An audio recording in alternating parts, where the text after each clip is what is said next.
or subtle nature that he has to lead the student to move in that direction.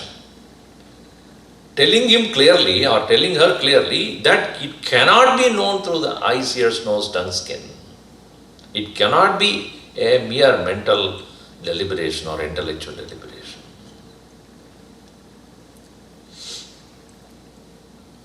In one of the Upanishad, Amrita-bindu Upanishad, it said, Naiva chintyam nacha chintyam achintyam chintyam evatat. Meaning what? Naiva chintyam, it cannot be thought of. Nacha achintyam, but you should not think about it.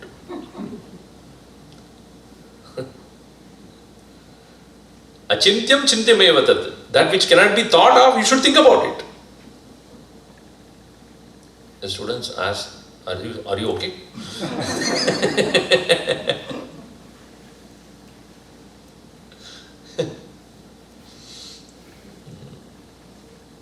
So this requires the student to travel along with the teacher, the guru, because he has to fine-tune himself in the way the guru guides him. That is the reason why residing in the presence of the guru is important. It is not just a classroom thing. It is not that 1 hour lecture and then it's over. No. The teaching is a continuous process. It cannot be just, I will definitely push it in my excitement. It cannot be just a classroom atmosphere of this 1 hour of lecture or 1.5 hour of lecture. The student has to observe. And student has to see how the guru is responding to situations, how he thinks and how he stops thinking. What I have to think and what is beyond the thoughts. How to quieten the mind, how to still the mind, how to go deep within, how to remain there. It cannot be a conversation. So unless the student tunes his mind with the guru, it's not possible. So that is the reason why Vedanta needs to be revealed by a fit teacher. Acharyavan Purusho Veda. One who has the correct guru, he definitely knows. Yasya deve para bhaktihi yata deve tada guru tasyesha kadita hi artaha prakashante mahatmanaha. One who has the devotion to the guru as much as he has for a God can get to know what the Upanishad says clearly. So here the student says, Yat Vedante prakashitam tat padishyami. I will learn that which is revealed in the Vedanta, meaning Upanishads. So that is what is the subject matter which I will have in the ashrama. So the other student or other friend would ask, why not you read a book and learn about this? No, it's not possible. Because, you see, among the pramanas, we have many pramanas, meaning means of knowing. There are 6 of them are there. Pratyaksha, Anumana, Upamana, Arthapatti, Anupalabdhi and Shabda. In these various kinds of knowing, that's a very important subject in Vedanta, and one of them is that which is not by any of our instruments of knowing. It is only by hearing from the teacher, and not only just hearing, as I said, it is tuning the mind. You might have heard this statement, Tatvamasi, Aham Brahmasmi, etc. These are all words, statements. I also heard, Shabda Praman ho gaya. Nahi. शब्द प्रमाण नहीं होता है. Shruti me Shabda Pramana iti. Because Shabda Pramana means it is not just sound, it is not the words uttered, but how much you are tuned to that word.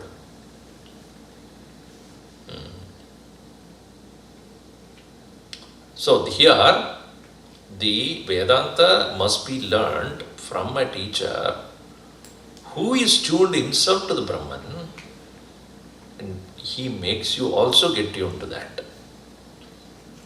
It is like this in India, we used to use transistor, no? Radio or transistor.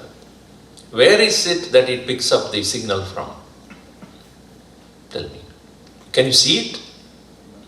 The radio waves that are there in the atmosphere everywhere. Even your phone picks up the signal, right?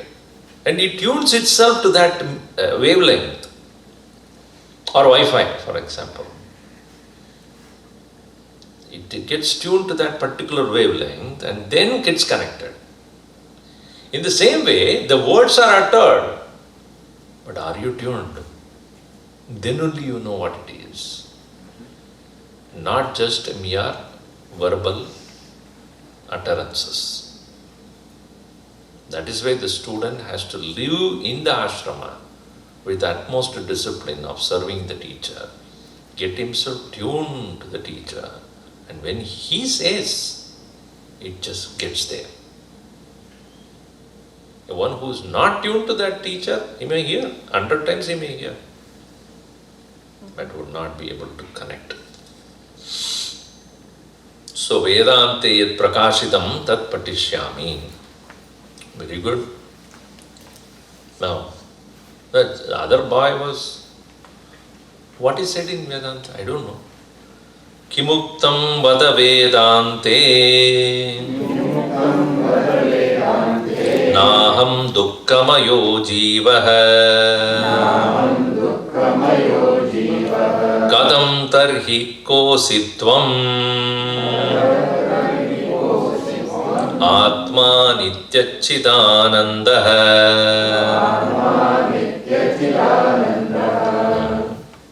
Vedante kimuktam vada. Tell me what is said in Vedanta. This student who is going to ashrama is not a novice. He knows why he is going.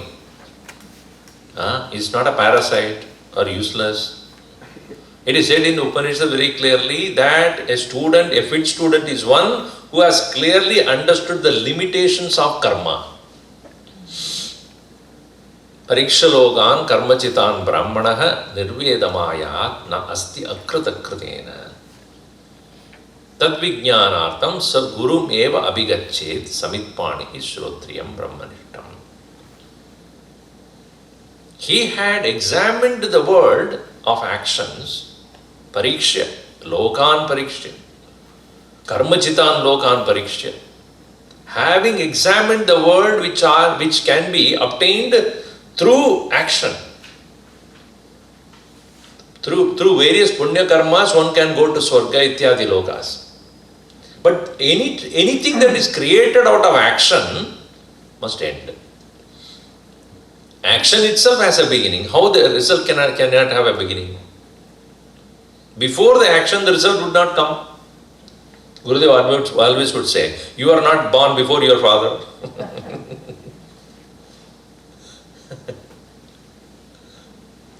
Action alone brings the result. The result cannot be before the action. Effect cannot be before the cause.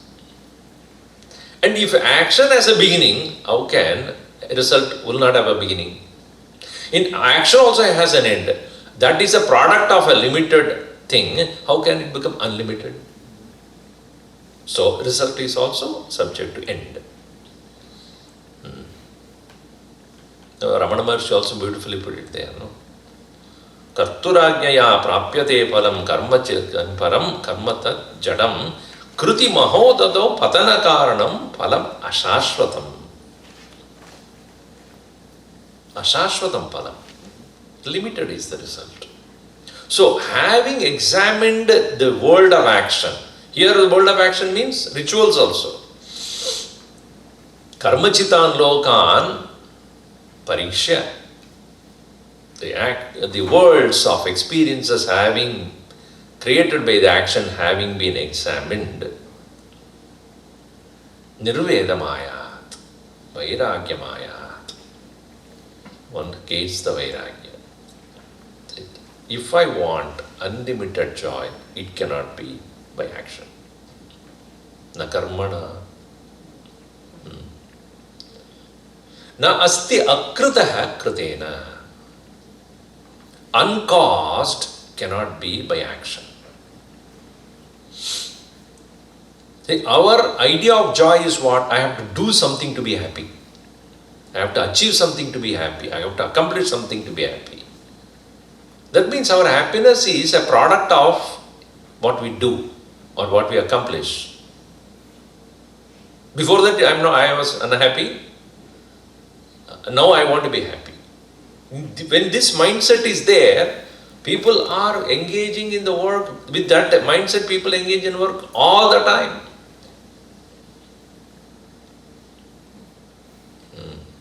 You cannot stop a person who is very busy. Say, why are you doing so much of work?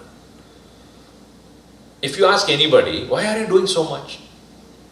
Oh, then I will get whatever I want. I get money. Money gives you happiness. No, with the money I can buy something. Right? You are going to work is not for work. Please understand. Why are you working? I am working because I will get money out of that. Wealth. Wealth is happiness. No, with the wealth what I get? An object, a thing. With that are you happy? Let us say I buy a phone. Are you happy with the phone? No, I have to use it. Right? Without using the phone, by just looking at it, I will not be happy. So to use it, what I have to know, I have to use my body or my instruments to experience that. So for which my sense organs and other faculties must be healthy. Let's say that I have money, but I am unhealthy. I cannot eat, I cannot take sweets, I cannot take any of them. Then what will you do with that? Everybody is eating around me. Just look at you. So my faculties have to be healthy. My body has to be healthy. For body have to be healthy, what do you have to do? More than body's health, is a mental health is important. When body can be healthy, if mentally disturbed, what will you do then? So my mind has to be healthy. So even if you get anything and everything that you want in this world, if your mind is not healthy, how will you enjoy that thing? So work is not for work, wealth is not for wealth, object is not for object. Where is then the happiness that you are talking about? Gurudev used to say, if money cannot give you happiness, throw it away. Because what is the purpose of holding on to it? So the true happiness is not a product of anything in this world. This is what the student has come to understand. Akritaha kritena na sambhavati. Uncaused is the happiness, should be. Eternal happiness cannot be caused by something. The uncaused, akritaha, kritena karmana na sambhavati. Having understood this, he goes to the Guru. Nastya krita kritena tatvijnanartam kadam akritam praptavyam praptam shakyate iti vijnaya. For the sake of knowing that, saha guru meva abhigacchati. He goes to the Guru. And that Guru must be one who must be unnecessarily happy. See, if he's a man of depression, dejection, sorrow, you go to a dentist and he smiles, he has no teeth. Will you go to that dentist? So you wonder, if I go to him, what will happen to me? So that Guru must be one who must be a very, very abode of joy. Because earlier it is said, akama hataha.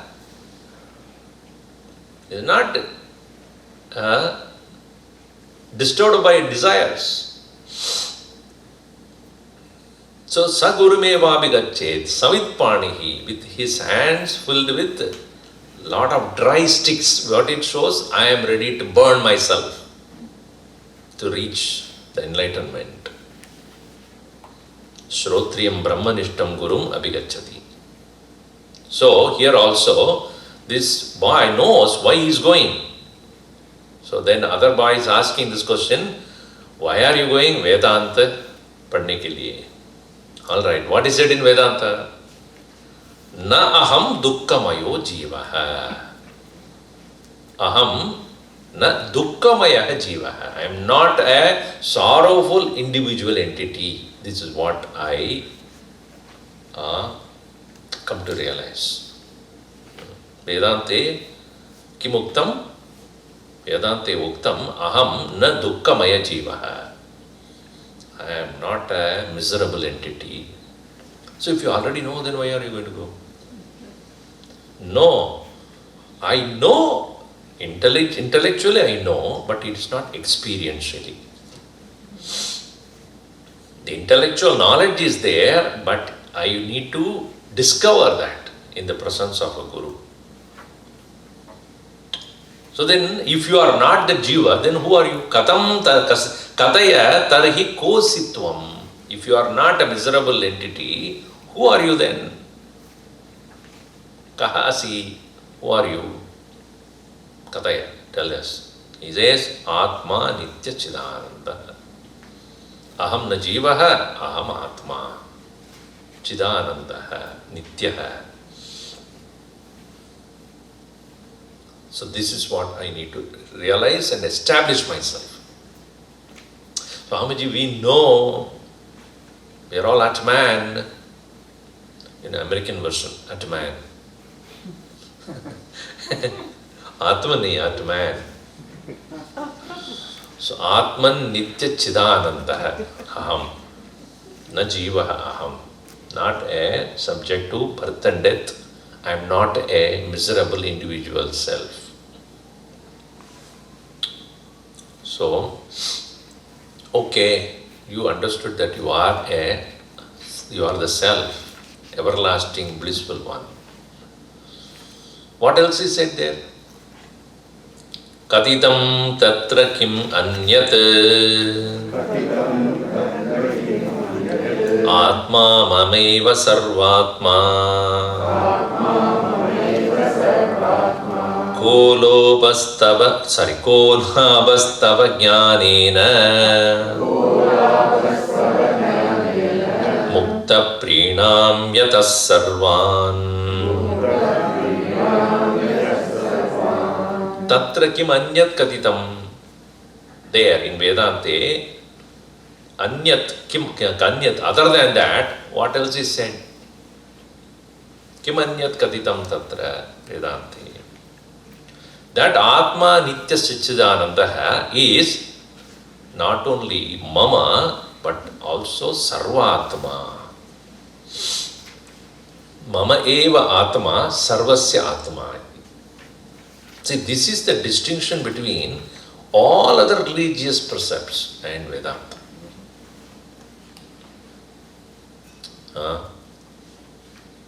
You are no more an individual who possesses something called the self. The self in you is the self in all. That should be realized. Otherwise, what happens? I learned from my teacher, my guru, I am Brahman. What about others? That I don't know. Then still you will be miserable only. I know I am Brahman. I don't know about others. Then still you are looking as an individual only. See, when you are working and serving or whatever you are doing in this world, you are for your personal happiness only. My family, my children, my. There's a meh, everything. Like a goat. So do I understand that joy which I am seeking in my life is the same joy everybody is seeking in their life? Individually. What you are doing, she is not doing. What she is doing, you are not doing. Everybody is doing something for their own happiness. But all of them are doing for only one thing. Sukha prapti, dukkha nivritti. This is the agenda for everything that we do. Obtaining joy and getting rid of sorrow. Is there any other agenda for anybody in this world? So when I come to realize that the ultimate joy is not in merely adjusting things in my life or obtaining things in my life, but to discover my original nature as a ever blissful presence, do I deny to understand that that is what everybody is? Only upon realizing this, you will have a true compassion to the whole living being, all living beings. And all are equally blessed by the same thing. A plant or animal or human. Everyone is essentially the same. Their forms and names and appearances and caste and color, creed, everything can be different. But essentially, that is called universal understanding or Sanatana Dharma. Unless a person who realizes this, he can never be truly compassionate. Love all. If you say it to someone, love all. Not a gamer. Love all. So somebody would ask, if you say love all, why should I? What do I get out of it? You see? Immediately you will ask, what should I get out of it? That means you are doing it as an action. Love thy neighbor. Does he? I may probably love my neighbor, but does he love me? So the question is, what do I get out of it? So if you tell someone, serve everybody, then what are they doing? If I have to serve them, what are they doing? One scoutmaster told his students, next weekend when you come back after the weekend, you must tell that what you have done good to this world. Some service you should have done. Okay. After the weekend, they all assembled. One boy came and said, I helped an old lady cross the road. Very good, you did. What about anybody else? Second boy came. I helped my friend help the old lady cross the road. Very good. Third boy, what did you do? I helped these two guys help the old lady cross the road. This scoutmaster getting restless now. Fourth guy, I helped all the three guys help the old lady cross the road. Why do you need 4 people to make the old lady cross the road? Because she didn't want to. You literally grab her and take her.